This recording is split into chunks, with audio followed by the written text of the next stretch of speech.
Ha sido un mes extraordinario y nos encontramos aquí una vez más para repasar todo lo aprendido en esta semana. Bienvenidos estudiantes de segundo de secundaria. Espero que hayan aprendido muchísimo en estos días. Vamos a recordar todo el conocimiento adquirido.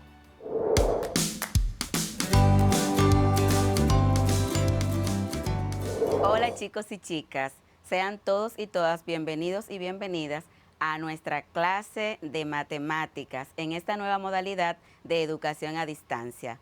Quien les habla, su profesora Teresa Matos. En el día de hoy vamos a estar trabajando el tema medidas de dispersión.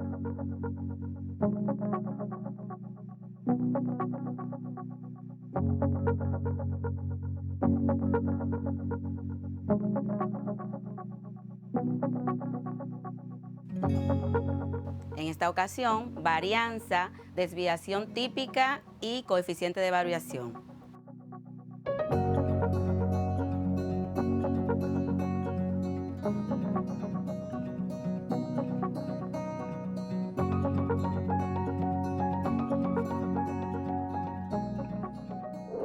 Para ello vamos a estar considerando la competencia específica.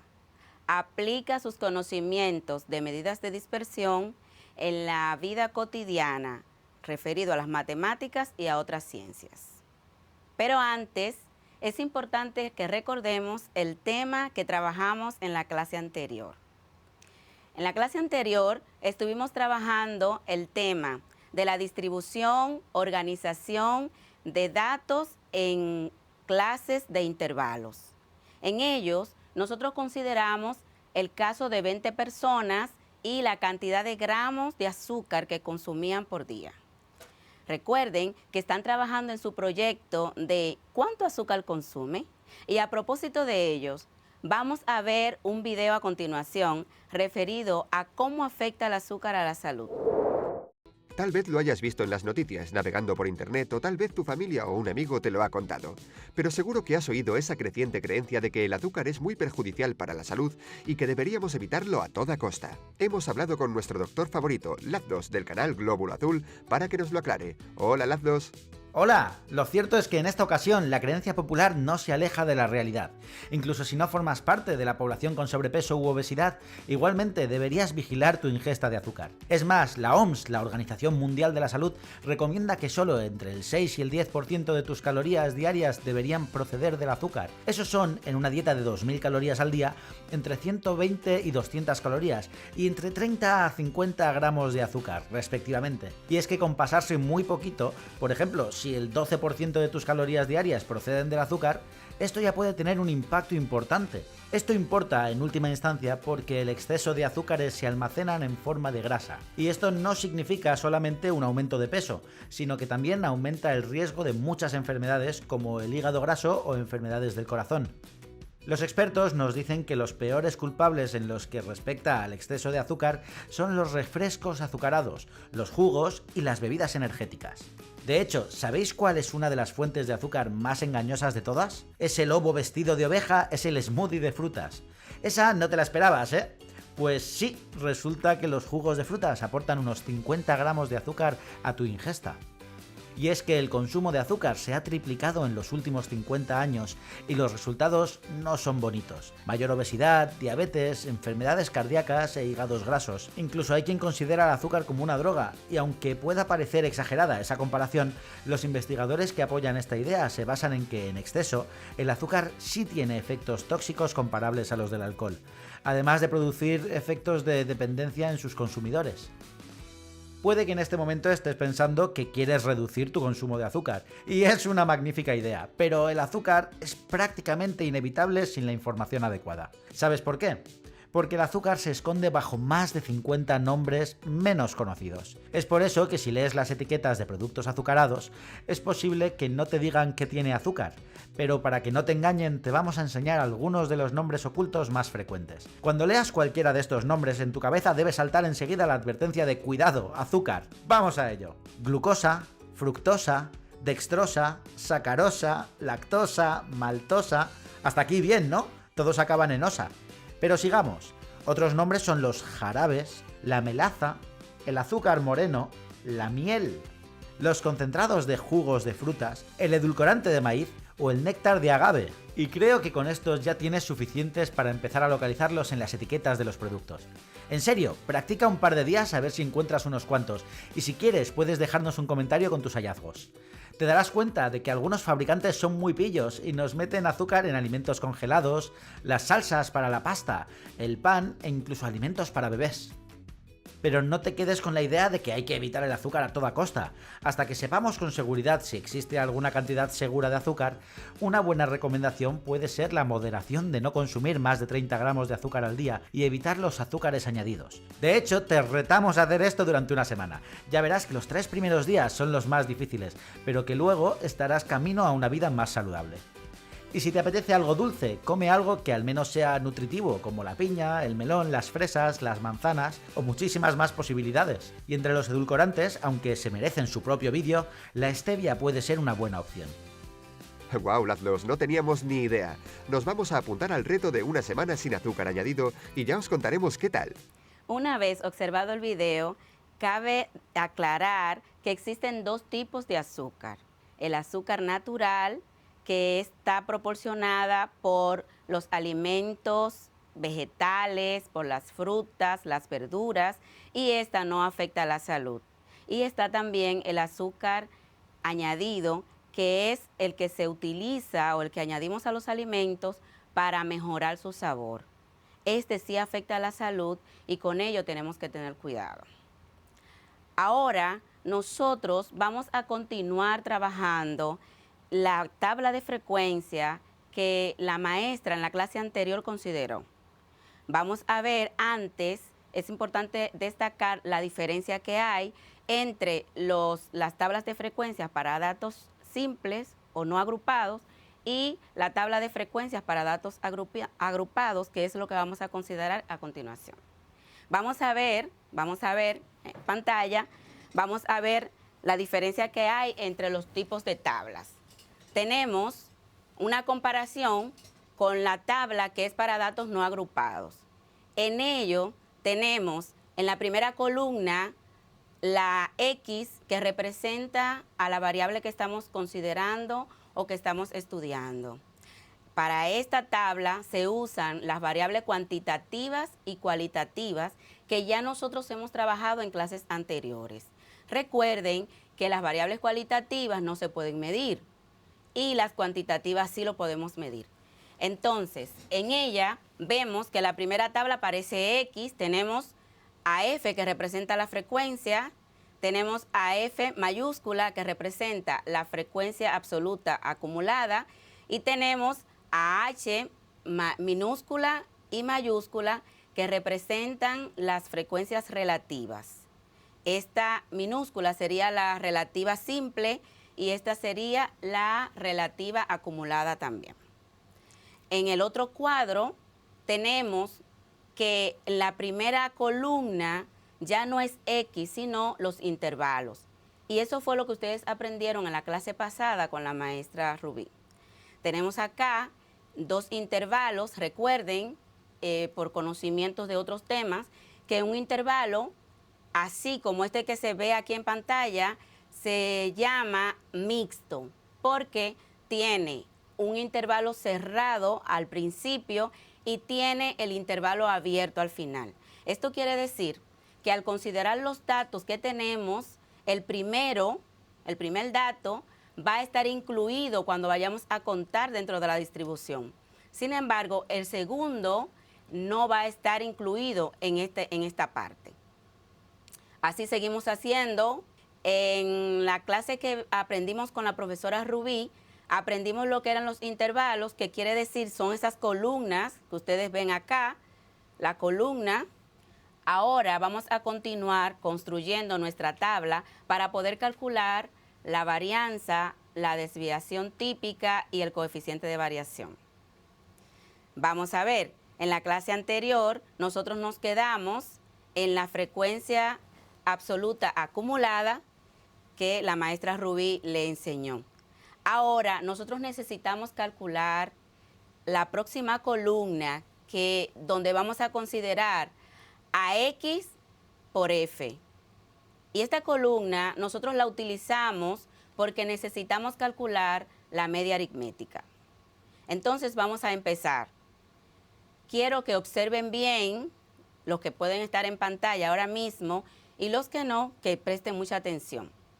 Vamos a tomar los datos de la tabla anterior, donde tenemos la frecuencia o F sub I, que está señalado acá, y lo vamos a multiplicar por los valores que pertenecen a la marca de clase. La marca de clase ya saben que está en X sub I multiplicado por F sub I, y esto me va a dar el resultado que tenemos acá. Entonces, en la primera columna tenemos 71 por 7 igual a 497. La próxima columna, 82 por 2 es igual a 164.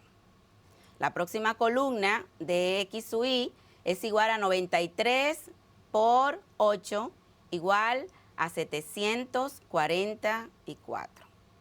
Tenemos 104 por 2 igual a 208. Y por último tenemos 115 por 1 es igual a 115. Y la sumatoria de X sub I por F sub I es igual a 1728. ¿Para qué voy a necesitar este resultado? Rectifico, para calcular la media aritmética que ya aprendimos a calcular en clases anteriores. Vamos a dividir ahora ese resultado entre el total de frecuencia absoluta. Y esto va a ser 1728 dividido entre 20, que es el total de frecuencia absoluta. Este resultado me va a dar 86.4. Esta va a ser nuestra media aritmética con respecto a estos datos que tenemos acá. Ahora, nosotros tenemos otra columna y me gusta mucho la estadística porque simplemente observar y los cuadros te van diciendo qué tienes que hacer en cada caso. Para obtener los resultados de esta columna, solo tenemos que elevar cada dato de la columna anterior al cuadrado. La fórmula me dice que es la marca de clase menos la media aritmética elevado al cuadrado. Pero como ya eso lo hicimos en la columna anterior, simplemente lo elevamos al cuadrado. Vamos a tener menos 15.4 elevado al cuadrado es igual a 237.2. 4.4 menos 4.4 elevado al cuadrado me va a dar 19.36. 6.6 elevado al cuadrado me va a dar 43.56. 17.6 elevado al cuadrado me va a dar igual a 309.76. 28.6 elevado al cuadrado es igual a 817.96. Ahora vamos a continuar con la próxima columna, porque nosotros necesitamos esos resultados para calcular la varianza. Ahora vamos a multiplicar cada una de los datos de la columna anterior por la frecuencia absoluta. Entonces, la fórmula es X menos la media al cuadrado por F. Vamos a tener 237.2 multiplicado por 7 me va a dar igual a 1660.4. 19.36 multiplicado por 2 me va a dar igual a 38.72. 43.56 multiplicado por 8 me va a dar igual a 348.48. 309.76 multiplicado por 2 me va a dar igual a 619.52. 817.96 multiplicado por 1 me va a dar igual a 817.96. Y ahora, nosotros hacemos la sumatoria de esos resultados y nos va a dar igual a 3.485.08. Esos resultados son lo que nosotros vamos a necesitar ahora para calcular la varianza. ¿Ustedes recuerdan la fórmula de la varianza para datos no agrupados? Es la misma fórmula, solamente vamos a multiplicarle a esa fórmula F sub i, que representa la frecuencia. Ahora vamos a tomar los datos de esta columna y lo vamos a dividir entre el total de frecuencias. La fórmula la tenemos acá, ustedes la pueden observar, que es igual a la sumatoria de x menos la media elevado al cuadrado por F sub i entre el total de datos.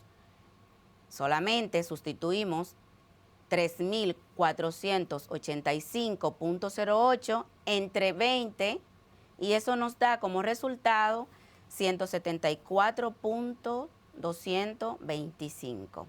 Ustedes saben que hay una situación con la varianza y es que las unidades que se usan en los datos quedan elevado al cuadrado. Pero para ello nosotros utilizamos lo que es la desviación típica. Con la desviación típica, los resultados quedan con las unidades correspondientes. ¿Cómo nosotros podemos hacer que se elimine ese cuadrado de la unidad que corresponden a los datos? Bueno, vamos a encontrar la desviación típica buscando la raíz cuadrada de la varianza. Buscamos la raíz cuadrada de la varianza, que es igual a 174.225, y eso me da como resultado 13.2. Recuerden que la desviación típica nos da la idea a nosotros de qué tan dispersos están los datos con respecto al promedio o a la media. Esto, si nosotros tomamos como el valor 86.4 y colocamos a la izquierda o restamos a esa cantidad 13.2 y ese mismo resultado también lo sumamos a la derecha, podemos nosotros visualizar más o menos, tener una escala en esas cantidades de en qué trayecto se encuentra la cantidad de gramos de azúcar que han consumido estas personas. Entonces, el coeficiente de variación nosotros lo conseguimos dividiendo la desviación típica entre la media aritmética, multiplicado por 100. Vamos a escoger el valor 13.2 y lo vamos a dividir entre 86.4. Y así nosotros vamos a obtener el coeficiente de variación y ese resultado lo multiplicaremos por 100. Esto nos da como resultado 15.3 aproximadamente. El coeficiente de variación, hay algo muy importante, nos arroja una información muy importante y es que cuando este es inferior al 25%, los datos, estamos frente a unos datos de distribución muy homogéneos. Cuando sobrepasa el 25%, entonces estamos frente a unos datos muy heterogéneos. ¿Qué quiere decir eso? Que si tenemos una media y los datos son homogéneos, van a estar muy dispersos. Ahí entran lo que serían los datos atípicos que los maestros prefieren obviar, porque son datos que están muy aislados y no se toman en cuenta. Sin embargo, cuando los datos son heterogéneos, quiere decir que está muy, muy, muy próximo a lo que es la media aritmética.